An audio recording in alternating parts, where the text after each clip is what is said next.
Well, I learned that I trust my own project management better than anybody else's. Not that the project manager did a bad job at all. The key points and the core premises behind building relationships, really understanding deal analysis, finding an area of expertise, talking to people, building a brand like the same regardless of, your specific niche in property. And I just think the whole yield argument is a load of rubbish, to be honest with you. It's not always a case of, when you talk about things, you're going to be restrictive. A lot of the time, having those conversations and building those relationships are expansive.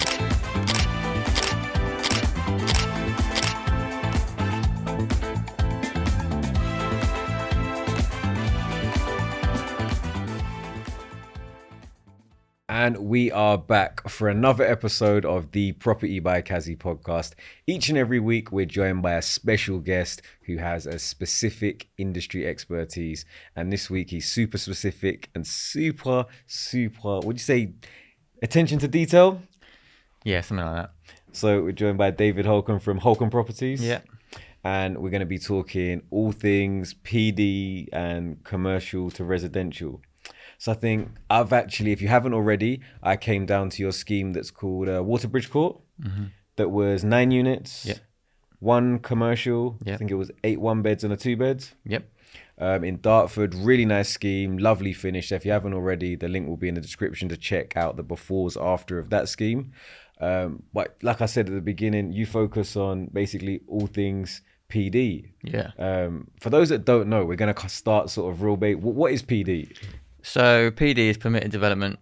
Mm-hmm. So the ability to change commercial buildings into residential without the need for full planning. Mm-hmm. So it's a checklist, essentially, something that you can work through that's relatively simple, and know that you should be able to get that permission. So it's quicker, which is at the moment is really important. How long does it take? 56 days. Can't go over. And it's cheaper, and it's just much easier for somebody who's not a planning consultant to be able to analyze in depth, basically. And what did your first PD deal look like? So that was it was a shop, 40 something square meter shop, and we changed it into a 1-bed flat, and that was it. So it was Class M, which is now defunct, being replaced by Class MA. But it was a shop front, but ground floor. Just changed it into a 1-bed flat, and it was a super simple project, but really good starting learning point. It kept it small. Figures were really good, and then went from there.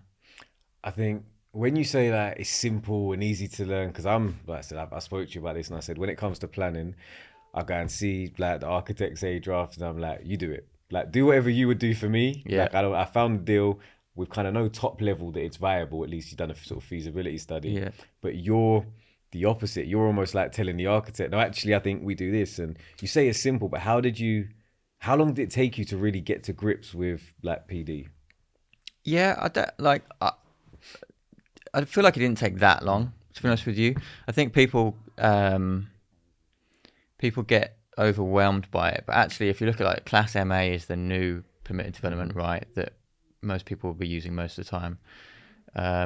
There's Class G as well, but that's an aside. But Class MA, it's actually a few pages of legislation, right? It's pretty simple, and if you start looking on the planning portal, you'll quickly gain a grasp of what you've got to do. So I feel like it didn't take that long. That first deal was subject to planning, so we agreed the price, and I said as long as I get planning, we'll get permitted development. We did. I'm now a lot more confident, so I've bought a couple of 3 properties unconditionally. Well, third is in conveyancing to buy unconditionally because I'm just a lot more confident in it. But I've bought a couple subject to planning where I guess I was still learning about it. So the more you do, you become confident. The other thing to say is when I secure somewhere and have an offer accepted, I run it past my planning consultant first before I go to an architect. I'm just like, is this permitted development in your opinion? And he'll, never give me 100% answer. Yeah, of course. But he says where the risk points are, what we should be doing to mitigate them. And that's when I take it to the architect, generally speaking. Okay. And that first deal, what did it look like? Because you said, what were sort of numbers, if you don't mind sharing on that first We one? bought it for 120. Mm-hmm. The conversion was, a, off the top of my head, it was about 50 plus 10k of fees and whatnot. Yeah. So it'd be 180, and then it was a 240, revalued at 240. So it's exactly 25% return So on pretty GDV. much bang on. Yeah. Almost all of, give or take a pound either side. Yeah, money exactly. out. Yeah, we in the end we actually, because it was COVID, we could only refinance at 70% at the Okay. time. So we did leave about 10 grand in, but it was still a great deal. And I think, for people that are looking to get into property, like you said, that don't necessarily have as much of a background, understanding something that I guess can be a little bit more methodical, i.e. ticking the boxes. Does it have this? Yes or no? If not, go to the next stage. I think can be helpful for people that tend to work like that. And I think that's how you said you've worked. Also, from a risk mitigation perspective, being able to say, okay, well, I know this could be done within a certain amount of time means that, you can budget your finance costs better and overall costing, how long you're going to be in a deal, return on investment. And then also, just generally, I think the current market, although there's still we joke about this a lot, the disparity between what landowners want versus where the market's at. Yeah. I think the fact that there is that gap means there is the potential for subject to planning and other options, to make deals work. Yeah, I totally agree. And the risk mitigation and the time scale is so important. Like, it's all right for Mr. Big Dog, who might be using investor cash or whatever else, but is sitting on cash as well for the worst case. But for like small time investors, developers starting up, doing 2, 3, 4 unit schemes, trying to do their first conversion scheme, like, the ability to know your timescales is huge. Like, a 6 month delay in planning can be like paralyzing, sort of like, and like, for many reasons. Yeah, like finance costs, and rates and stuff like that. Rates, commercial changes buildings. in the market conditions. Like, if your scheme was based on, for example, 2022, and based on exiting with Help to Buy numbers, and you missed that by 6 months, that could have, 15% drop off on some things. Yeah, absolutely that. So it's so important, and like the ability to buy a deal and know, okay, so I will allow a month for this, and then in 2 months after that I will have permitted development. Line your contractors up and go is super, super important. I think so. So I was interested in, I think people also would be like, okay, but maybe how did you do it? Is your background in property? Like, what made you say I wanted to get into property? No, my background's actually in music, but I did know that because I forgot about that conversation. You were on to ask someone else. Yeah, absolutely. So if you really search, you can find me on Christmas Top of the Pops. But we're definitely going to be searching now. So I didn't have a background in property. My mum was a building surveyor by trade, and transitioned into like big NHS capital project management, like building whole hospitals, units within hospitals and stuff like that. My father-in-law was an estate agent. So it wasn't like totally foreign, but then I didn't really get any, like, I got encouragement, but I didn't really get any sort of like real advice from them. So I just wanted to do it. And so I just started looking into it more and more and more. And at the start, it started out as a bit of like a pension plan, for want of a better word. And then, like most things with me, I just decided to go all in. And actually, COVID helped. Because you got time. I had like, other than kids at home, which was interesting. I just had, all those hours every week. So, to be investing in knowledge, doing my first conversion deal during like lockdown 1, and like, as I say, investing in all the knowledge stuff, listening, reading, talking to people, and so to be honest, it sounds bad, but that did me a favor in terms of the time I could put into it. I think a lot of people like built business. Like, I think even my brand did like that. I didn't have any social media pre-COVID, and it was, I guess it's just using, like, whenever there's a threat, seeing how you can turn that into an opportunity. Yeah, I think that's been the case for a lot of COVID. There's all the really really sad parts of COVID, but a lot of COVID success stories as well. Yeah. So you sort of threw yourself into understanding PD, but there's a difference between understanding analysis and then taking action, because you can understand exactly what a good site looks like. Sure. But if you're not putting offers out there, you're not actually going to see properties, then it's not going to make you any money. It's just a great skill set that you've got in your head. Yeah. You typically have gone down the direct to vendor route, correct? Yeah. What did that look like? What was that process of finding a deal? Well, it was initiated by post that first deal, lockdown 1. The market then just kicked on, didn't it? Everyone's like, "Oh, is it going to crash?" And then it just went mental. Just didn't. And so I was looking at things on the market, doing it the conventional way, and getting outbid by like 200 grand on a £500,000 property. So like instantly, it became pretty clear that I was not going to be competitive, because I didn't have like, I'd be raising a lot of the money as debt. I wasn't totally sure of my build costs. So the way it sort of went was, okay, I've got to be getting to building owners direct, talking to them and trying to structure something creatively that I've heard about, but frankly don't really know that much about. And so I started doing a bit of research into that and looking. So I used a property software called Nimbus at the time, and a letter sending software called Stamp, although I have handwritten letters as well. Just explain what Nimbus does. So Nimbus essentially allows you to imagine Google Maps with an overlay of all different property titles, and you can go and have a look at it and look at different things, if there's planning on that property and all the different constraints of the property, how high it is, the area it covers, the last time it was sold, and all that sort of stuff. And essentially I would locate a property that I looked at, a bunch of different quick parameters. Do I think it could be converted? Yes, send a letter. And over time that I refined that, and actually my as the box ticking to whether something gets a letter now is like 3 points really quick, because it's about the number of letters you get out there. And then just went through that and sent loads of letters, and got loads of people telling me to go away for a while, and then but eventually then 2 or 3 actually in quick succession started landing. 3, we got 1 fell out of bed, we got 2 over the line in that same sort of period, 1 down the road, and went from there really, and it became clear that by talking to a building owner, not only might you get something potentially for less than somebody would pay on the market, but moreover than that, you get to structure it differently, you get to structure it creatively, you may be putting in a lot less money, and you take out the competition, and you get to talk directly to the building owner, not an agent fluffing up you talking to an agent and them talking to the building owner, and who knows what they've actually said. And I found that to be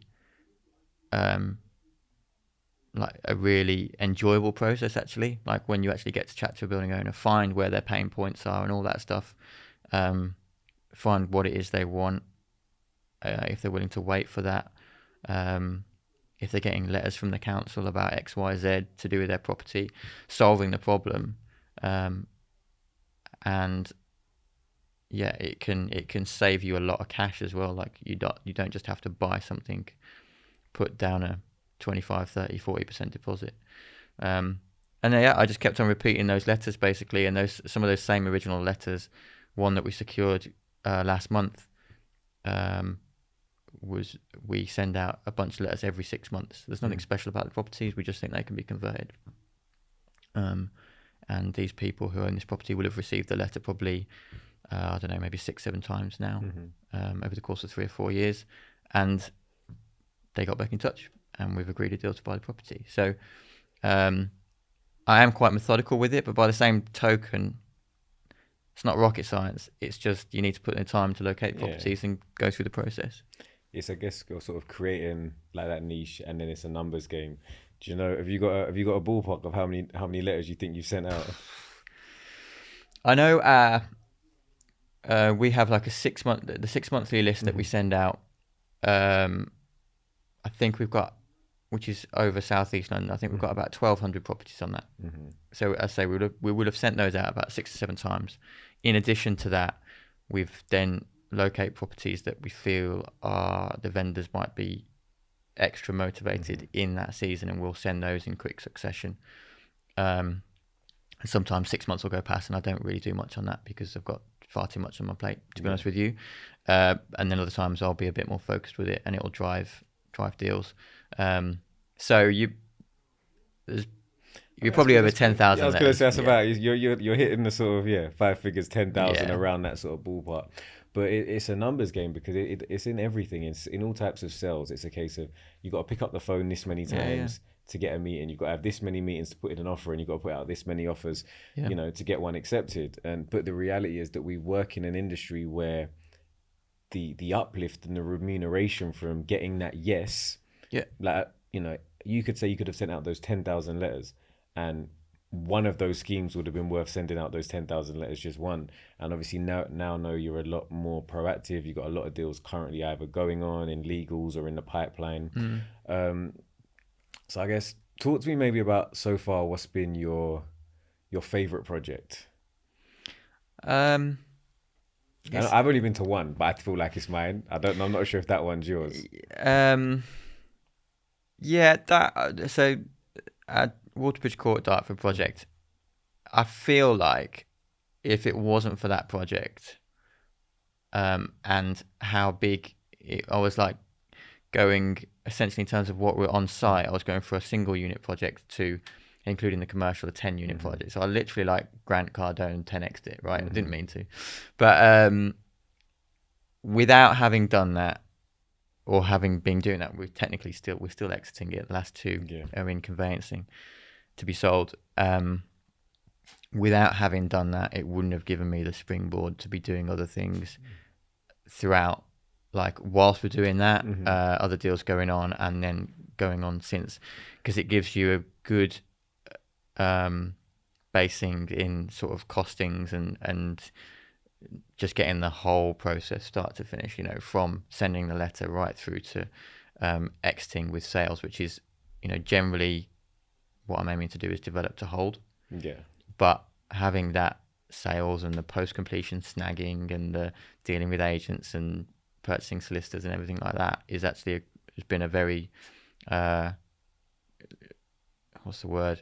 I guess it's just it's a learning experience every single phase, and build phase and return on GDV and return on my investment. I'm probably going to struggle to beat it ever. Like it's just brilliant. I think the way the deal was structured, and you can kind of go and watch the video to understand more of the detail, just to learn more about what was done, how it was created.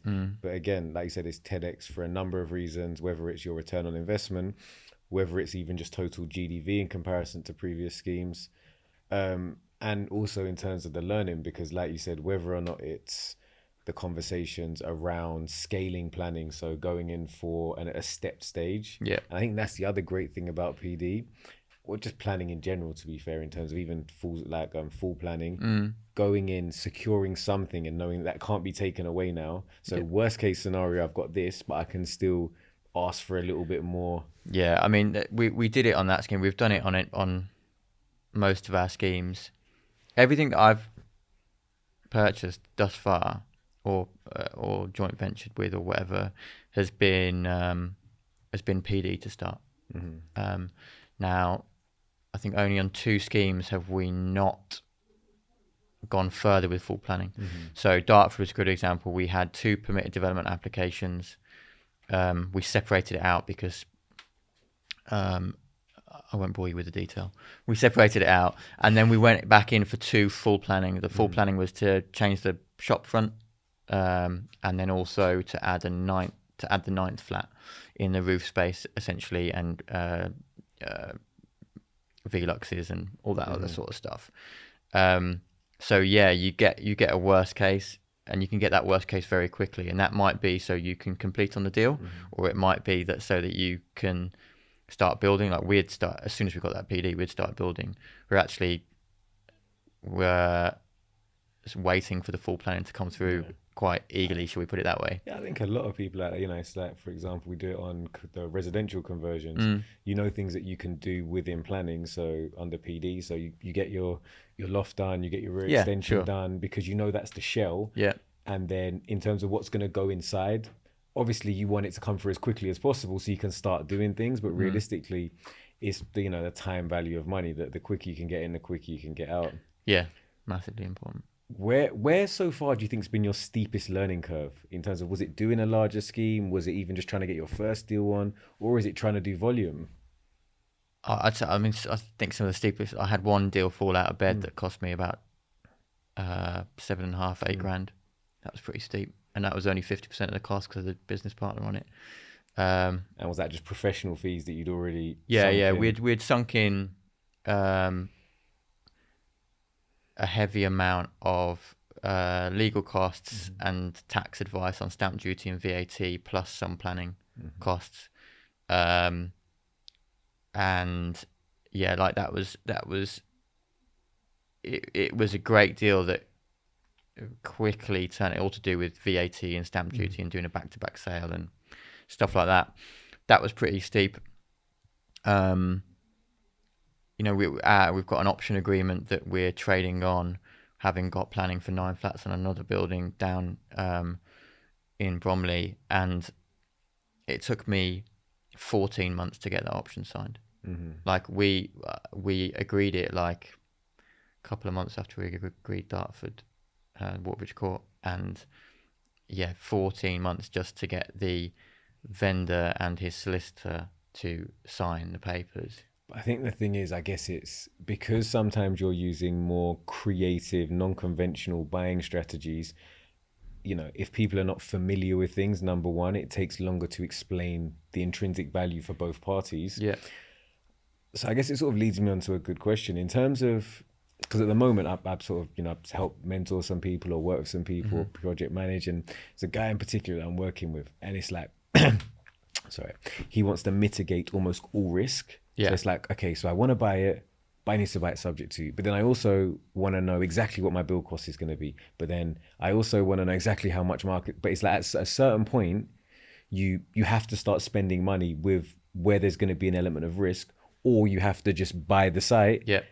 And so it's like there's always chicken and egg and where. So I guess my question for you now is, based on building a cash pot from previous deals, from having the experience of doing options, doing JVs, if you could pick how you would structure a deal, how at the moment, based on where you are, would you structure deals?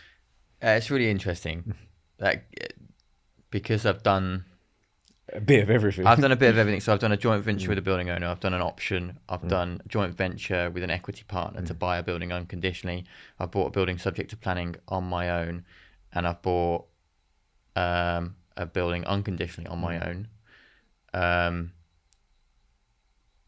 So, the option, for example, we're going to trade it on without building it out. The return on time, it took 14 months to get it over the line, but obviously I wasn't working on it every month, let alone every week. The uplift there is sizable. I like that word. Yeah, me too. I do in that context. And like you're talking more than £250,000 and the return on time, having never chatted to contractors, never dealt with the whole project. We've sold it without taking it to agents. My business partner's the architect, so just get it over the line and he deals with the planning. The return on time is incredible. Waterbridge Court down the road, I paid the legal fees for the joint venture agreement and have 50% of share the profit. Again, so the return on time is not as good because I've been on site every week for 2 years. It feels like 2 years. It's not 2 years, but it's 2 years since we agreed it. But going forward, as you say, the strategy to the end of this year is about capital generation. After that, it's all about develop and hold. So going forward, I would absolutely say buy it myself with investor cash as well. I always prefer working with investors, and I've worked with 3 or 4 really good ones now who know me, have done smaller deals with me, and developed hold. That's what I say going forward.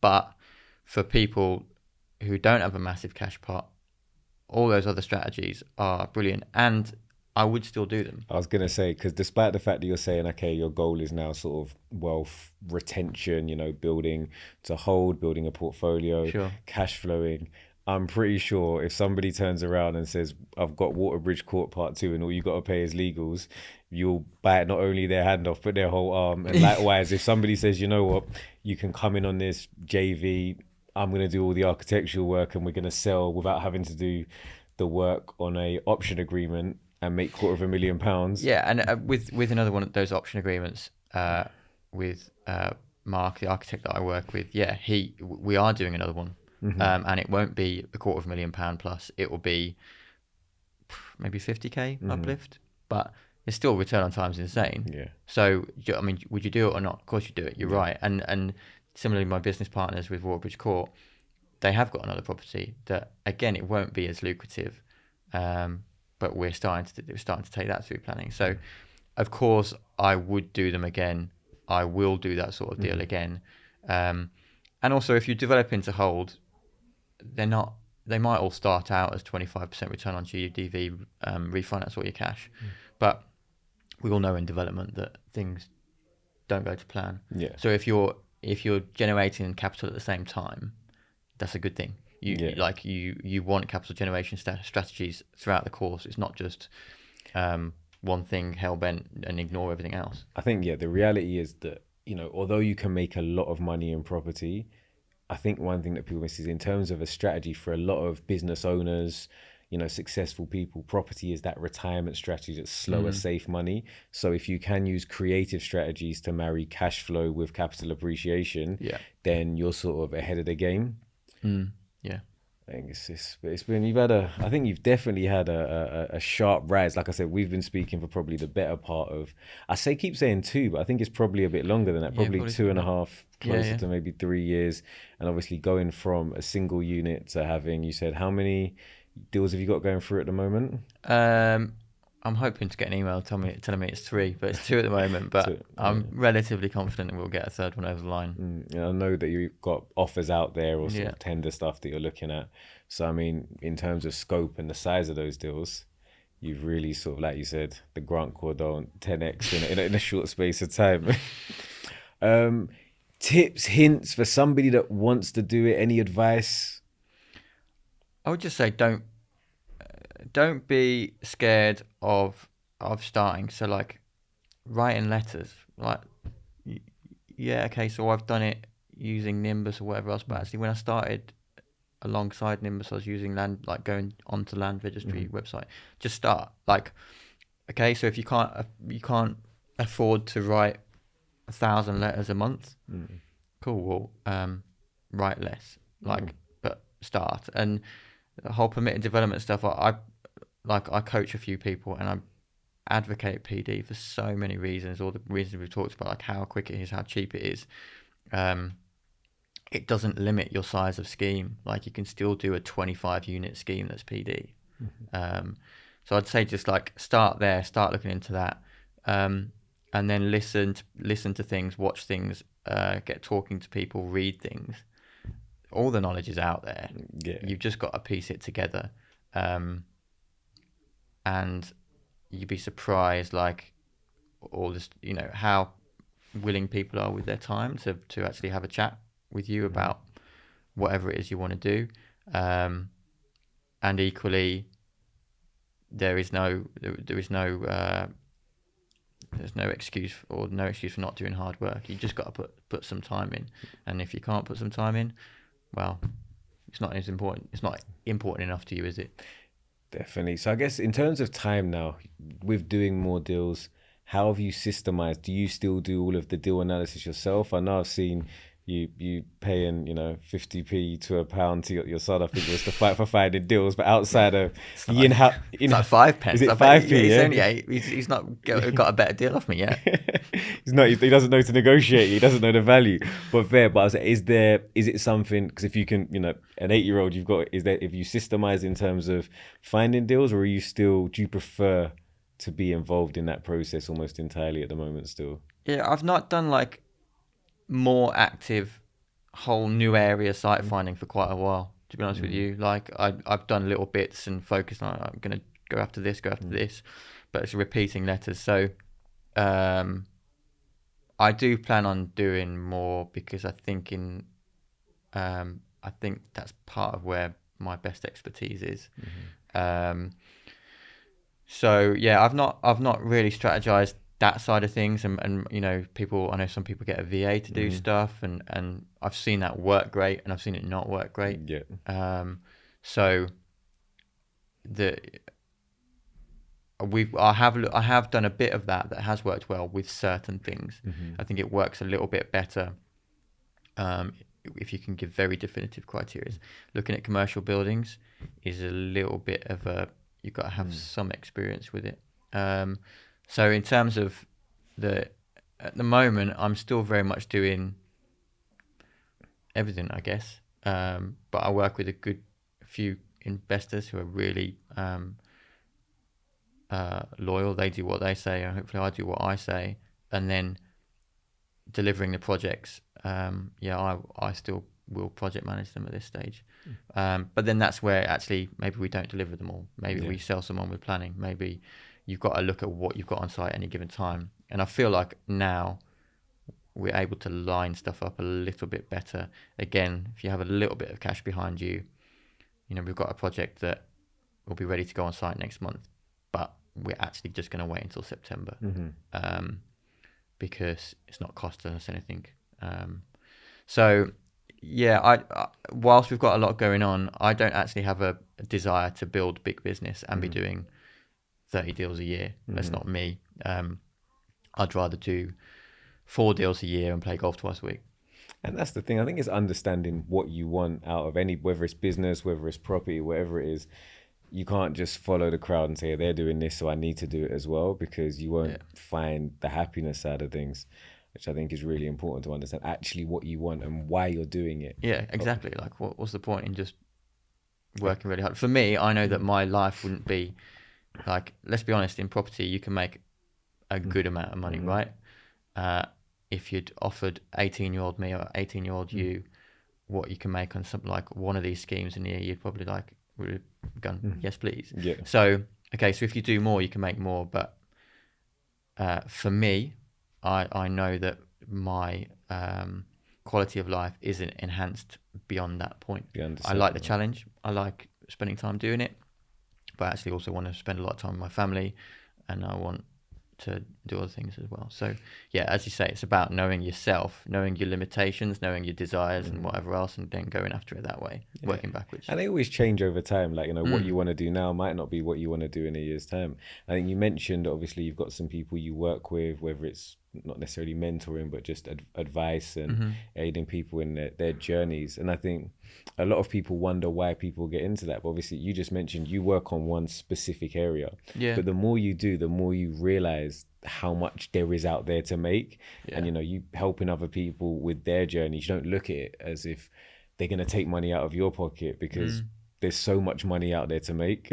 Oh, yeah. I mean, there's so many buildings, so much property to develop all over the UK, and I think I have what the coaching stuff that I do really focuses in on direct to vendor and commercial to resi and structuring and all that sort of stuff. Like, if you want to know about HMOs, go talk to somebody else. I haven't got a clue, or serviced accommodation. So that's what it focuses in on. But I totally have you can't have a poverty mentality with that, right? Like, it's really good to know developers in your area. Like, I mean, me and you operate in pretty much the same areas, like all around Southeast London. But like, there's there'll be times where we'll look at sites and we're looking at the same site, and I'll look at it and I'll be like, this doesn't work for me and I know why, Yeah. but it might work for you and vice versa. Yeah, yeah. And it's not always a case of, if you talk about things, you're going to be restrictive. A lot of the time, having those conversations and building those relationships are expansive as opposed to restrictive. And there's so much other stuff, like even with talking about developers in your same area, excluding deals, it's like, okay, my transport consultant's left his firm. Can you recommend somebody? Exactly. Or whatever else it is. We've worked with the same architect. Exactly. So there's huge value in linking up with other developers, and with people starting out. Like, when I was starting out, I reached out to people and like, okay, so I've got to find a flood risk assessor. Anybody? Like, I've never worked with one before, so I think now I've got a pretty good team, I think, in terms of that sort of stuff. But even so, one of our projects the other day, we had to do a heritage statement because it's in conservation area, and we're significantly changing the external appearance of the building. So we reached out to a couple of people and who are still a lot more experienced than me, and got somebody recommended, did the job, got the planning. So like, property is a relationship game, isn't it? Mm-hmm. Like, you just need to get talking to people and be open and transparent. Yeah. I think the more I have these conversations, it's like, it doesn't matter if I'm talking to the person who's just starting out and trying to get their first rent-to-rent and serviced accommodation property, the person who's built 100 million worth of units and wants to 10x that, for example. The key points and the core premises behind building relationships, really understanding deal analysis, finding an area of expertise, talking to people, building a brand, like, the same regardless of, your specific niche in property. Yeah. So I think if you are looking to get into property, there's really key things that you need to focus on in terms of just skill sets and how to work that are going to make you successful. Yeah. I couldn't agree more. There's those basics are hugely important. And the other thing I'd say is well, like, work backwards, figure out what it is you want, and then like go after that one thing. Just go after that one thing. Not just sort of scattergunning like, oh, I like this, I like the sound of that. Like, it's good to explore things when you're just looking, like, okay, how does that sit with me, whatever else, but you've got to then make a decision. Because I always had this conversation with people, and it's like, I think a lot of people misconstrue like some principles. So there's a principle of obviously diversification and not having all your eggs in one basket, but you need to diversify things of value. And at a certain point in time, when you've reached a level of expertise and specialization, there's a principle in economics of the benefits of trade and specialization. So even if I'm, say, for example, large countries always trade with small countries, even though the large country could be more efficient at both, I'd be way more efficient if I focus on one thing, you focus on one thing, and then down the line, we trade those things that we're both producing at our maximum efficiency. Yeah. So if I was really good at, residential conversions, and you're really good at, the commercial side of things, we may say, okay, you know what? You do a JV with me and put money into my project here, but I'll still provide all the expertise, and vice versa. Yeah. And we're likely to have higher levels of return than if I try to do both things simultaneously. Yeah. And this is it. Like, I'm even just saying about that, like, I don't have a clue about residential conversions. I have like, I could split a building up, but like in terms of the planning side of it and everything else, like, and just like the overall planning policy and what is required. And, yeah, absolutely. And like, I've built this sort of commercial permitted development sort of knowledge, and that is like my little niche and my expertise. And I said, I'm buying things unconditionally now. Like, I still knowing your worst case, knowing your figures, like mitigating a good amount of risk. But that's sort of what I've focused on and cored down on again and again and again. And frankly, I'm just going to carry on doing it because I can see a really good return from it. The going from that can then still link into different things, can't it? So I could get I could do commercial to resi, and then I could take it into like just standard buy to lets, or you can take it into SA, exactly, or you can take it into HMOs, technically you might need further planning, depending on what your thoughts are on that. But so like you can still diversify your end product, what you hold in your portfolio and that sort of thing. And you can choose whether or not you want to do that diversification, or you want to maybe partner with somebody, because loads of people build out units and say, I have no, whether it's interest, skill set to manage property. So they'll say, you know what, I'll partner with somebody who's amazing at SA, and we'll either do guaranteed rent, we'll do a profit share, but they'll come on board. And it's being able to say, I know that my time is better spent going to get another unit and doing the same thing again, and let somebody else focus on, because the difference between doing something well, like I said, Waterbridge Court would have been something probably would have done amazingly as an SA, collectively. But you may have it at 60%, occupancy, where somebody who is smashes it, and that's what they do day in, day out, maybe at 90%. So in terms of your offering, and it's just, I think partnership and why we do things like you do the education, I've got the community, is because you're able to see how we can all create value when working together and actually having those conversations of, this is what I'm good at, this is what I need help with, and this is what I can help you with. Yeah, and you don't know what's going to come of these things. Like I've met one of my business partners on Instagram. Two of my business partners on Instagram who have like we've done deals together.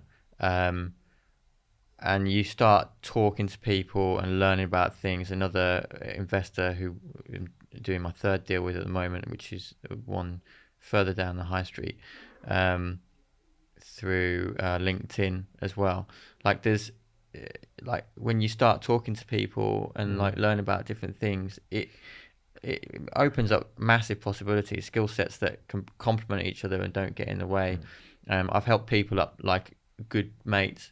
I've helped them with their direct to vendor strategies, like one in Manchester, one in Gateshead, which is we've got a few residential properties up there, which we did at the start as well. The learning that goes both ways and things you learn from that stuff can be like so much more valuable than like in the process than doing it the slow way, doing it on your own and that sort of stuff. Like the whole business partnerships, however they're structured, as you say, can make a big difference to the deals that you're able to do, and the ventures that you're able to push in different directions. And also, as to say, like we've all only got so much time, right? We've all only got 24 hours in a day, so you can't do everything all the time. And actually knowing the best person to partner with to do things, and it might be that person just puts money in and you do all the work, and that's a typical thing for the start of somebody's journey. But actually maybe as you go on, as you say, it's like, okay, so I'm going to develop this out and then I'm going to partner with this person to rent it out.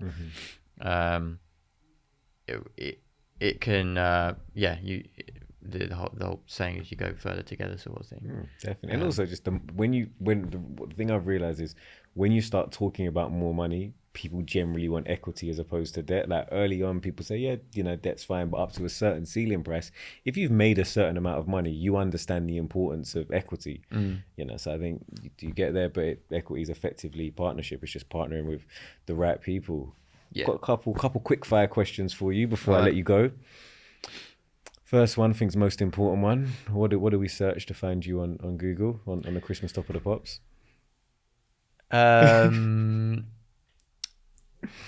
The Power of Love by Gabrielle Aplin, Christmas #1. Sensational. Playing bass. I bought a white bass especially for that gig. Doesn't even work. Doesn't matter. It did at the time. It's #1. Yeah. Okay, question 2. I guess maybe you've answered this already, but worst deal so far?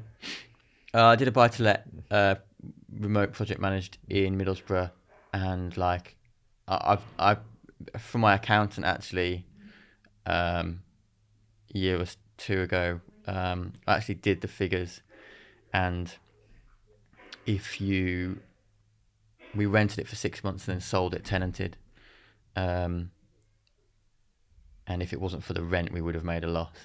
We're in like, I don't know, 1,500 in profit. So absolute total waste of time. But, you know, again, it's all learning curve. It's all learning, Sometimes you learn a lot more from Well, the mistakes. well, I learned that I trust my own project management better than anybody else's. Not that the project manager did a bad job at all, but just I trust my own project management, and also I can make a lot more money down here. Exactly. I think that's, and I know it's a big argument. It's an argument. It's a sticking point when you talk about, you know, outside of London. But for me, I think once you're in, unless you're really looking retirement strategy, sort of just purely yield, you know, I can't leave London. Well, yeah, I totally agree, and I just think the whole yield argument is a load of rubbish. To be honest with you, I've got we've got 2 and 3 bed houses in Gateshead, and they're yielding like the highest yielding one is because I won't buy in absolute hellholes is like 7. I think with the rent increase a couple of months ago, it's like 7.2%. One of the flats we've just sold, Woolwich Court, as a gross yield of 7.6%. Yeah, I saw them. I remember when we spoke, and I said these make sense for like just investors. Like, yes, the service charge, yes, it'll net down, but like, I personally don't see it. Yeah, I mean, look, I don't know, like, you know, there could be market correction in some areas, and you could see some areas like they talk about Liverpool waterfront and, you know, South Wales and all these areas, but they've been talking about them for as long as I've been in property. And it's not to say they're not going to happen, but I'm data led. I have to work on what I can see rather than what I would hope would happen. Yeah. Last question. Obviously, you've mentioned how can people connect with you? How can they find you? Obviously, some people will be listening to this rather than watching it, so make sure we sort of spell it out for them as well. Yeah, Holcomb Properties on Instagram, which is HOLKHAM. Same thing on LinkedIn. And yeah, either one of those really is the best way to get in contact with me. I think it's been a really good chat. Really, and obviously people do want to learn more about the commercial to residential, the class, A, B, C, D, X, Y, Z, and all the other classes in between. You're the man to reach out to. This has been another episode of the Property by Kazi podcast. If you haven't already subscribed, what are you doing? Do it right now, right now. We'll be back next week with another amazing guest, so I'll see you there.